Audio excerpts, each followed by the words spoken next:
Good afternoon, everyone. Welcome to Juntos with Cathy. This is our weekly show on Thursday where we get to meet with different people in the community, find out a little bit more about them, find out how they're contributing to the community, and what they're doing to make it just a little bit better. This month, if you don't know, also happens to be Hispanic Month. And so this is something I tend to celebrate every day. During this month, we get to amplify it a little bit, which I also appreciate.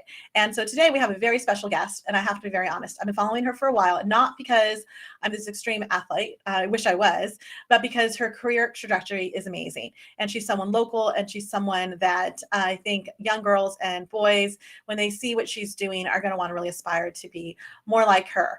And what more can I say? I'm actually just going to bring her on and tell you a little bit more about her in the conversation we're about to have. Her name is Betty Olmedo, and she is the Republic FC athletic trainer. And I wanted to say this because this was on your profile, Betty, and I think it's really key. I want to start a conversation there, if that's okay with you. Betty Olmedo is the first woman to be registered as head athletic trainer in the Mexican Football Federation. What does that mean? Because that sounds like a very big deal. Yes. It means that I was the first woman to be registered, to be on the bench and be able to go on the field during like official games and everything. So there has been other women working with soccer teams, but nobody had been registered to be out on the bench during games. So, and what did that take for that to happen? I've always had a passion about soccer, and so when I went into athletic training, I knew I wanted to work with soccer teams. So growing up, like I've always been a big Chivas fan. So I decided to go back to Mexico and intern for them. And so basically, like I was working for free until I got hired.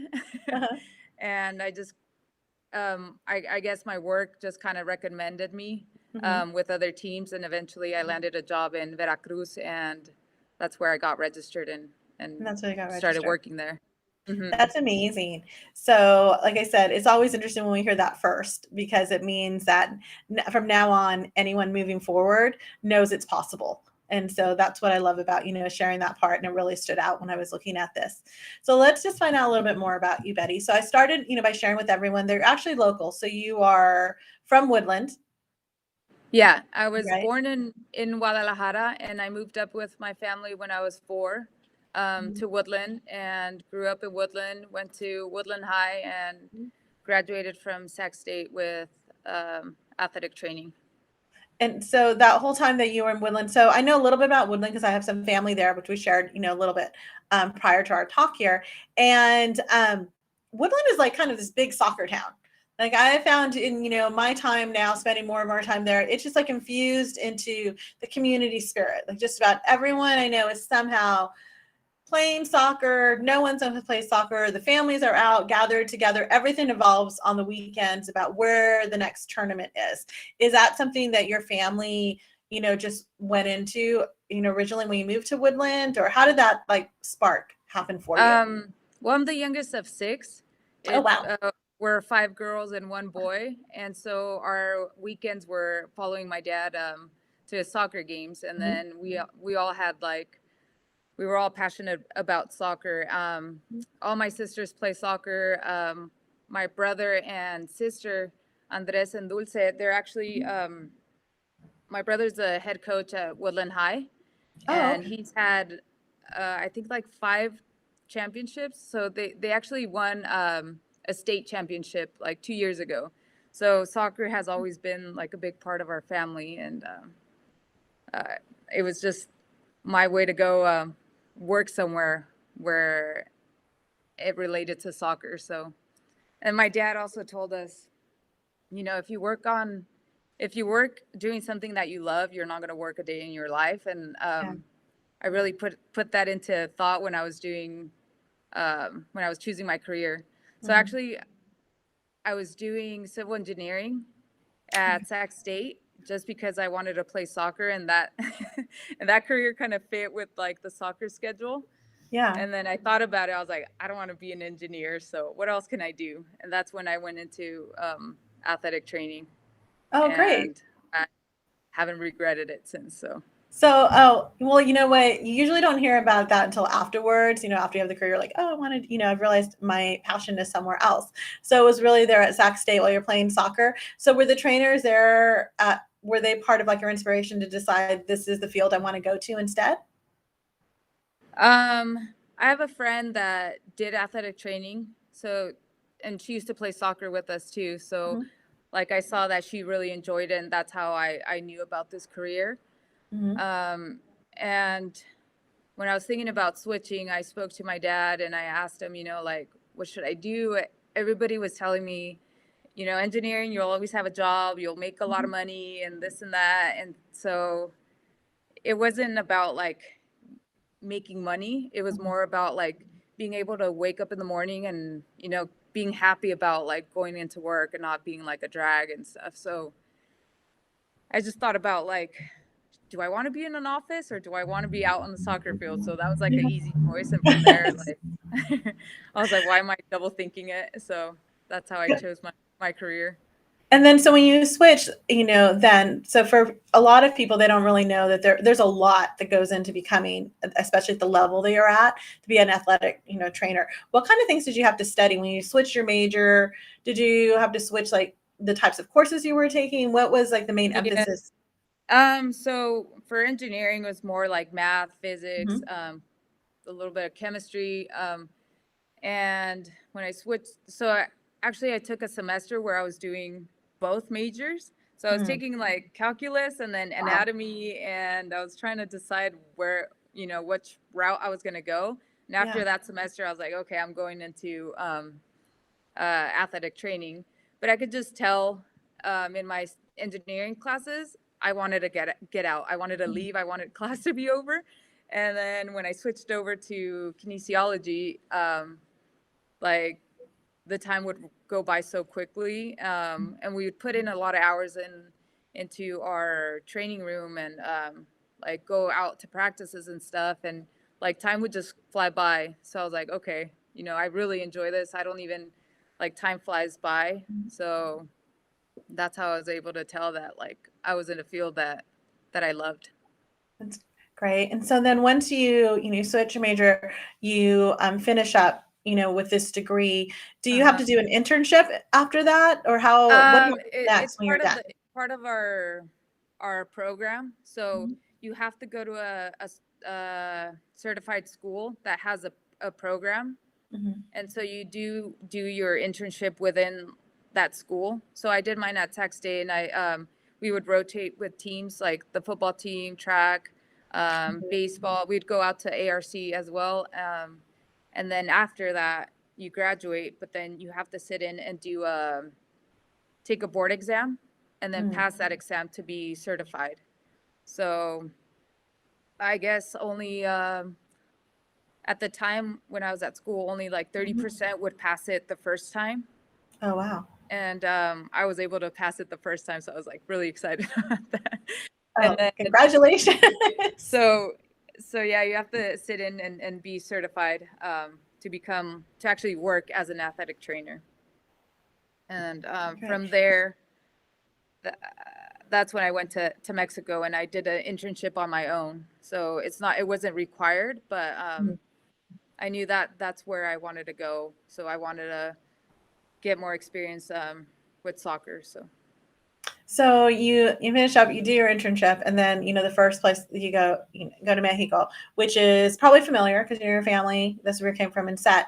But I've seen though that you've traveled quite extensively already. In this role that you have before coming back home to Sac Republic. So I'm kind of curious. So you're in a field that is male dominated, right? So you're one of the few women that is in this field. And then I'm going to venture to guess, along with that, probably one of the very few Latinas that are also in this field.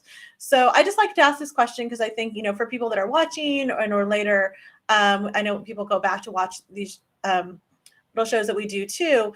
So just for the other, what was that like for your family? You're a family of 6, you're probably very close knit. You have sisters, so I'm assuming there's probably a little more independence, going through having that part. But it's still a lot in a Latino family to be like, okay, this is what I'm going to do, and now I'm going to go off other places do it. How was that handled, or what did your family think of that? I don't think that they thought I was gonna be out for so long. And Mhm. honestly, like I had planned to go out for a year and then come back and get my master's here in California. But I just saw that like I really I really liked working with soccer, and so it kind of like one thing led to another, and I ended up just getting a job in Mexico, and I wasn't about to leave it, and so my family like knew that I was happy down there, and so they would go and visit me as well, and then I'd come back in like off season and stuff. So I had a lot of support from my family. Um, they'd always watch the games and everything, so I was always like I've always been really close to my family, and so everyone's like was a Veracruz fan, Celaya fan, and obviously now a Sac Republic fan. So I have a lot of support from my family. That's good to hear. So you're doing all that. You've traveled these places. These amazing things are happening outside of the U.S. So what brought you home? What brought you over to Sac Republic?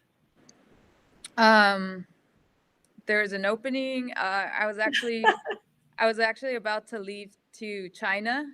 Oh, I was gonna go with the Chinese Olympic team.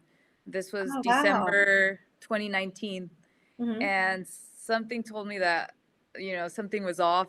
I don't know. I was kind of like iffy about signing the contract, and then a few weeks before, like 2 weeks probably before leaving, um, I saw that they were hiring here at Sac Republic, and I'm like, And I always followed Sac Republic, and I knew, the team had a big community and everything, and I'm like, maybe I'll just apply. And so I applied, and I got interviewed and everything. So it was between China and Sac Republic, and I was like, there's there's no doubt about coming home Hmm. and being part of Sac Republic as well. So when you came back to, we all know Sac Republic has a life and energy and a community, of its own, right? And so one of the things that is really great about Sac Republic is the many different community partnerships that they have. I often tell people that from the very beginning, they've come from a very authentic place, wanting to work, with organizations, including ours. And, one of the things that we get to do together is the scholarship program, which right now is applications are being accepted through October 4th. So thank you for the reminder there. So there's things like that. They have the scholarship program right now. So, students can apply during Hispanic Heritage Month, and they'll get, two will be selected and, will be shown at an upcoming game. But, but there's a lot that happens to Sac Republic. There's wildlife relief that you guys have done. Feels like, there's been small business programs, other partnerships with sponsors that they've done. How does it feel like to know that you're part of an organization that feels it's very rooted in making sure that they're part of the community? I think it's important to be like part of an organization that cares about the community, and it shows with all the support that the fans come out and bring every home game. So it's pretty cool to know that this team cares for the community, and it shows. So I think that's important, especially now with like Hispanic Heritage Month. Like for me, I was a first generation student, college student. So Yeah. it was always important for me to, you know, reach out, look into the community. And sometimes you don't even know that there's a lot of support out there. And Mhm. I think it's good that Sacramento's, having this scholarship available, and just supporting like students Yeah. like I was at some point. So it's I good to know, know that. right? I always tell people, well, like, scholarships really help me a lot to get through. And it's just time progresses, I'm always a little further back than I like to let people know. But I think that you and I share that, as like a first generation, students going through, not realizing that there's, support in so many different areas, right? So we have it through, community organizations and through the FAFSA and this, the schools themselves.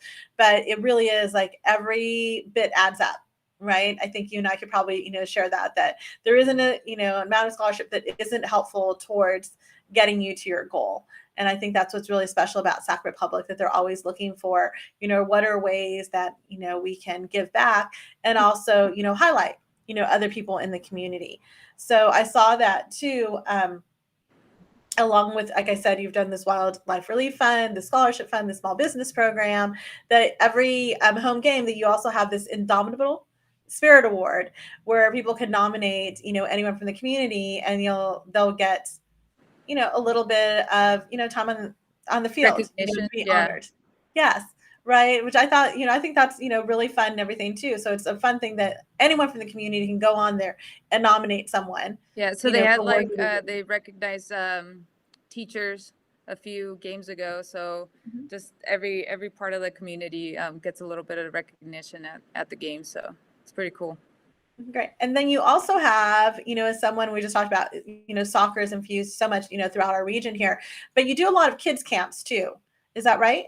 Yeah, I think this year there's been an increase in numbers of kids Yeah. participating in our camps. So that's pretty good too. That the kids are out there getting involved, and there's a lot of girls too that are part of the camps. So that's pretty cool to see girls being involved in soccer as well.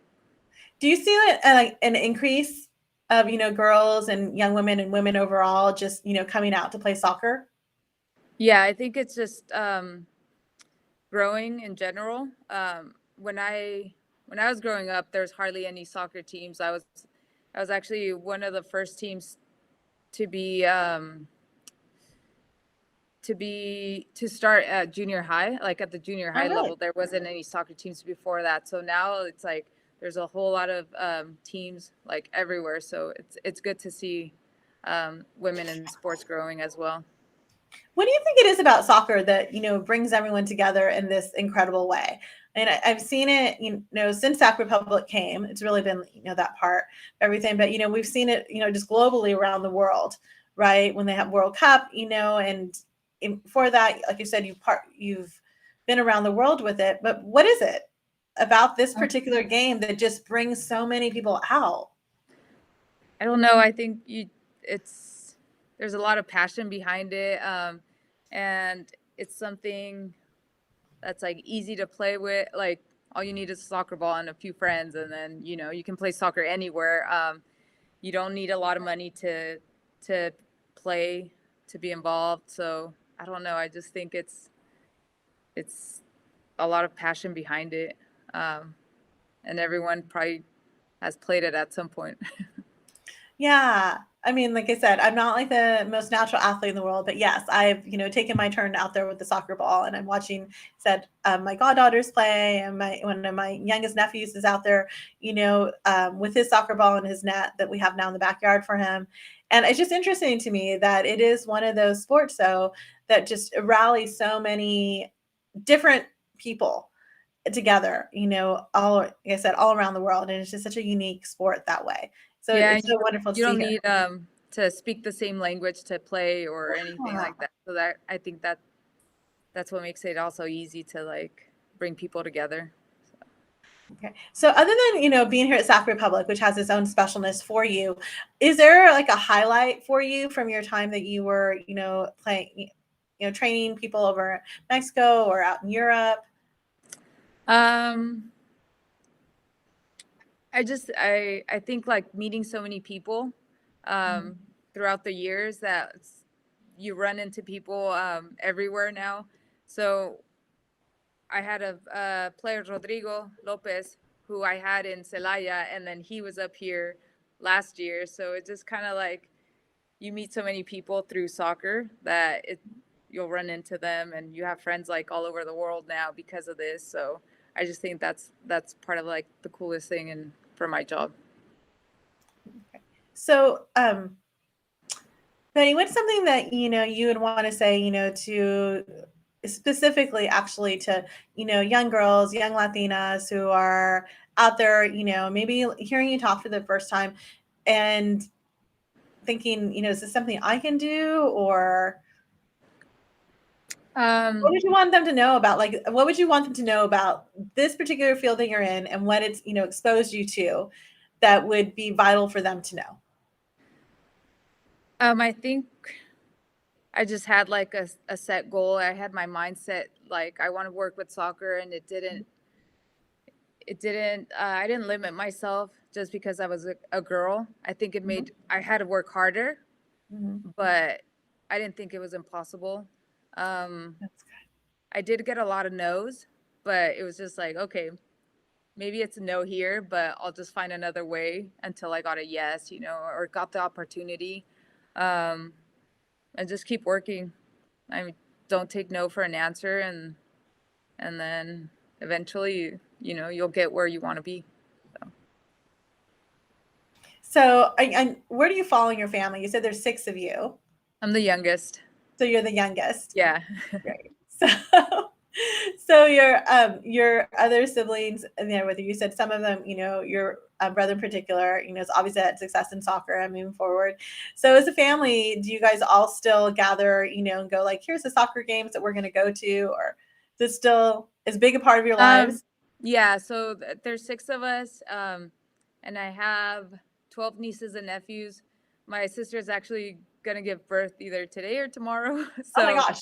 there's 13 nieces and nephews, and then I'll just like kind of rotate the tickets that I get, and so everyone ends up going out to the games and stuff. So I always have a crowd out there of my family supporting me, either my brothers, my parents, or my nieces and nephews. So yeah, That's so great. yeah, Yes, I tell them a it, lot of time when you come from a Latino family, you tend to have a fan club with you all the time, yeah, right? It's just yeah. So I think that's the best part of like being back home is that they come out and they enjoy the games as much as I do, and I like having them out there too. So that's so it's great. fun. So, oh, my time always goes by so quickly with these, but I would like to know, is there still like a dream spot that you almost went to, with the Chinese team to the Olympics. Is that still a dream, like maybe with the US Yeah, Olympics? I would want to go to a World Cup or an Olympic game. So I think that's my biggest goal is working a World Cup. So working towards that. Okay. Well, I have no doubt that that's where you're going to be because we can already see this great trajectory that you've done. So, Betty, just so that everyone knows again, we have the scholarship program and the applications are due October 4th. Right. And so we are still, taking those. There's And two scholarships this year. yes, that was the other exciting thing. Yeah, you guys are so instead of one, we're doing 2, and they'll be chosen and they'll get to be out on the field at the upcoming game. Say it's the 13th. I'm not going to speak out of turn. So it's upcoming game here in October. So we chosen and honored and get to be out in the field and hopefully get to meet you while they're out there. And but we're excited about this. We're excited about this partnership we continue to have with Sac Republic and the great work that you guys are doing on and off the field. We really appreciate, having a really good community partner in the Sac Republic. So Betty, thank you so much for being Thank here you. with us and taking your time to have this conversation, with us. And, thank you for, I don't know, I get the sense you don't know this, but thanks for being a great role model, to all the young girls and Latinos that are out there so they can see that, yes, with hard work and making sure you take advantage of opportunity, anything is possible. So everyone that's watching today, thank you so much for joining us for Juntos with Cathy. This is our weekly show. We bring on interesting people, finding out what they're doing in the community. And we will be back next Thursday at noon. So we hope you'll join us then. And before we go, don't forget my little PSA that I always have to get in. So we're moving on our road to business recovery. The best way for that to make that happen is for us to get over COVID. The best way for us to do that is for people to get vaccinated. So if you've not been vaccinated yet and you're still thinking about it, we encourage you, speak to your doctor, speak to your trusted health professionals, find out the answers that you need to make you feel comfortable in doing so. And then we hope you do get vaccinated because we really want to make sure our businesses stay open, that they keep going towards recovery and beyond. And that Christmas is a Christmas that we, like to gather and be together. And again, the best way for that is to do that is for all of us to be healthy. So with that, thank you so much for joining us. Have a wonderful Thursday and we'll see you next week. Bye.